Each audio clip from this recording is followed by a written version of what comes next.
வசனம் தெரியல, நம்ம சொல்லி கொடுத்த சொல்லாட்டே அடிப்பேன்ட்டு ஊமை பாசல கிளம்பிட்டேன்.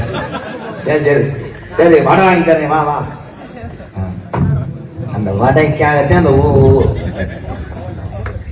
அவன் என்ன கேட்டான் தெரியுமா?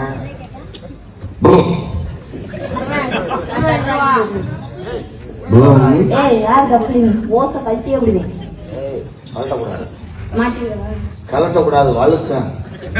ஓசு வழுக்குங்க. இந்நேரத்துல போய் ஈரத்துல கையில மண்ணை தேய்ச்சிக்குவேன். இன்னும் வந்துடும். ஓஸ் கப்ளிங் இல்லாம அதான் காய் வச்சு கிடைக்கும் இல்லாம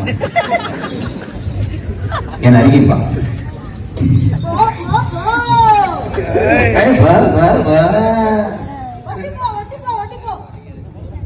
அவன் தான் டோல்கேட்ல வண்டியை நகர்த்தி